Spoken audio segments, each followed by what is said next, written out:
इस्तेमाल करे फिर विश्वास करे। दोस्तों, घड़ी डिटर्जेंट की इस टैगलाइन को तो आज हर कोई जानता है, लेकिन जब इस ब्रांड को शुरू किया गया था तब कंपनी के पास इतने पैसे भी नहीं थे कि वो अपना एडवर्टाइजमेंट कर सके। इसलिए तो भाइयों ने हिम्मत जुटाई, तो कभी पैदल तो कभी साइकिल से घर घर जाकर बेचना शुरू किया। लेकिन जब घड़ी डिटर्जेंट मार्केट में आया तब इसे एक तरफ से निरमा से टक्कर मिल रही थी, तो वहीं दूसरी तरफ इसके सामने हिंदुस्तान यूनिलीवर जैसा बड़ा जाइम सर्फ और व्हील के साथ में खड़ा था। लेकिन फिर घड़ी ने ऐसा क्या किया, ये इंडिया का one of the largest detergent brand बन गया। आखिर इस कंपनी ने कौन कौन से स्टैटिक चीजें अपनाई, ये सफर कितना स्ट्रगल से भरा रहा, चलिए जानते हैं आज की इस वीडियो में।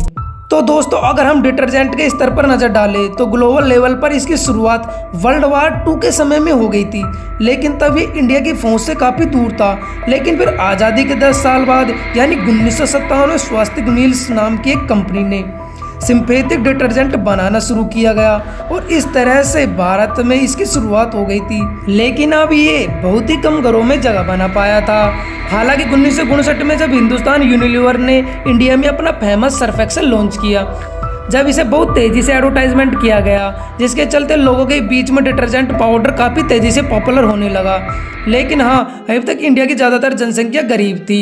इसके डिटर्जेंट इतने एक्सपेंसिव थे कि इसे मिडिल या लोअर मिडिल क्लास अफोर्ड नहीं कर पा रही थी। फिर इस प्रॉब्लम को ही समझते हुए गुजरात के करसन भाई पटेल ने निर्मा डिटर्जेंट को लॉन्च किया था, जो कि कुछ दिनों में इंडिया का सबसे ज़्यादा बेचे जाने वाला डिटर्जेंट ब्रांड बन गया था। तो दोस्तों, निर्मा की ये सक्सेस स्टोरी कानपुर के मुरलीधर और विमल कुमार ज्ञानचंदन नाम के 2 भाइयों तक पहुंची और इससे वो काफ़ी इंस्पायर हुए। सोचा कि क्यों ना अपने पिता के व्यापार को आगे बढ़ाया जाए, जो कि उस समय ग्लिसरीन के साबुन बनाने के काम किया करते थे। इसी सोच के कारण 1987 में कानपुर के शास्त्री नगर में रहने वाले इन दोनों भाइयों ने फायर स्टेशन के पास डिटर्जेंट फजलगंज की एक छोटी सी फैक्ट्री खोली, जिसे नाम दिया श्री महादेव सोप इंडस्ट्री। और फिर इस फैक्ट्री में ही बनाए गए वो साबुन सबसे पहला घड़ी डिटर्जेंट पाउडर। तो दोस्तों, फजलगंज की ये फैक्ट्री भले ही छोटी थी, पर इन भाइयों के अरमान काफ़ी बड़े थे, इसलिए पूरी मेहनत और जुनून के साथ काम में जुट गए। हालांकि लंबे समय तक उनका व्यापार चल नहीं पाया, क्योंकि उनके सामने निर्मा और हिंदुस्तानी और व्हील जैसे कई सारे पॉपुलर प्रोडक्ट्स थे, जिन्हें आगे पछाड़ कर आगे निकल पाना बिल्कुल भी आसान नहीं था। हालांकि इस बात का अंदाजा उन्हें पहले से ही था, इसलिए उन्होंने कभी भी अपना धैर्य नहीं खोया और दुकानदारों से लेकर गली मोहल्ले में लोगों को डिटर्जेंट खरीदने के लिए मनाते रहे। हालांकि जब काफ़ी कोशिशों के बाद भी मुनाफा नहीं हो पा रहा था, तो वो समझ गए उन्हें कुछ ऐसा करना होगा जो कुछ बाकी की कंपनी नहीं कर पा रही है। उस दौर में जहाँ ज़्यादातर वॉशिंग पाउडर नीले या पीले रंग के होते थे, उन्होंने सफ़ेद रंग का वॉशिंग पाउडर बनाकर बाजार में उतारने का फैसला किया। इसके अलावा ज्ञानचंदा ने एक मजबूत और जुबान पर छट जाने वाली टैगलाइन भी दी, पहले इस्तेमाल करें और फिर विश्वास करें। ये टैगलाइन लोगों को बहुत पसंद आई। उन्होंने सोचा कि जब कंपनी को अपने प्रोडक्ट पर इतना भरोसा है, तो फिर क्यों ना हम एक बार इसे आजमा कर देखें। जब लोगों ने इसका इस्तेमाल किया तो इस डिटर्जेंट के भर के झाग और सफ़ेदी लोगों को खूब पसंद आई।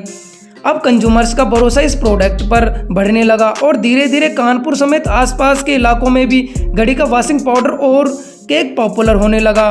कानपुर में मिली इस सफलता के बाद उसके फाउंडर्सों ने सोचा क्यों ना इसे पूरे यूपी में डिस्ट्रीब्यूट किया जाए। लेकिन दोस्तों, अच्छी होने के साथ साथ ये एक टफ मार्केट भी था, क्योंकि यहाँ डिमांड हाई होने की वजह से कंपटीशन भी बहुत ज़्यादा था। ऐसे में घड़ी ने इस प्रॉब्लम से निपटने के लिए एक बहुत बड़ा स्टेप लिया, क्योंकि जहाँ बाकी कंपनी अपने डिस्ट्रीब्यूटर्स का सिर्फ 6 कमीशन दे रही थी, घड़ी ने इसे बढ़ाकर 9% देना शुरू कर दिया गया। अब ये ज़्यादा कमीशन का असर ये हुआ, दूसरी कंपनी प्रोडक्ट्स के मुताबिक डिस्ट्रीब्यूटर घड़ी को ज़्यादा यूज करने लगे और यही वजह थी घड़ी की अवेलेबिलिटी और विजिबिलिटी मार्केट में बहुत ज़्यादा बढ़ गई। और अब ये गली मोहल्ले की हर छोटी से छोटी दुकान पर इजीली मिलने लगी थी, जिससे कंपनी की सेल्स बहुत तेज़ी से बढ़ने लगी थी। लेकिन दोस्तों, ज़्यादा कमीशन देने का मतलब यह भी था, घड़ी को अब बहुत कम प्रॉफिट के साथ अपना बिजनेस रन करना पड़ रहा था और लॉस में जाने का खतरा भी मंडराने लगा। इस तरह की प्रॉब्लम से निपटने के लिए उन्होंने खर्च में कई तरह की कटौती करनी शुरू कर दी थी।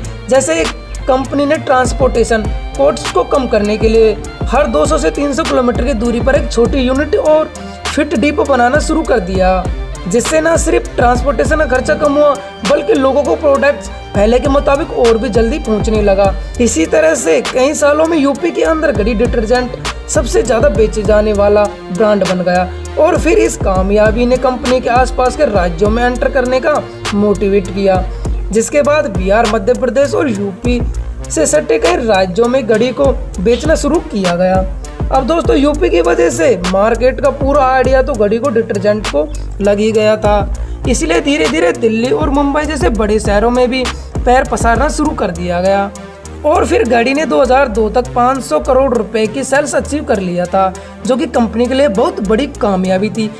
इसके बाद कंपनी ने बहुत सारे प्रोडक्ट्स बनाना शुरू कर दिया गया था। ज्ञानचंदा ने 17 जून 2005 को श्री महादेव इंडस्ट्री का नाम बदलकर रोहित स्पेक्टेंस प्राइवेट लिमिटेड यानी RSPL कर दिया, ताकि इसके ऑपरेशन को और भी आसान बनाया जा सके। इसी दौरान कम इनोवेशन, बदलते हुए मार्केट ट्रेंड की वजह से निरमा धीरे धीरे अपनी पोजीशन खोता जा रहा था, जिसका भरपूर फायदा घड़ी को मिलने लगा और फिर घड़ी निरमा के मार्केट शेयर को कैप्चर करता चला गया। तो दोस्तों ये थी घड़ी डिटर्जेंट की सक्सेसफुल स्टोरी। तो दोस्तों आपको ये वीडियो कैसी लगी? वीडियो अच्छी लगी तो वीडियो को लाइक करना, शेयर करना और कमेंट करना। मिलते हैं नेक्स्ट वीडियो में। Bye bye.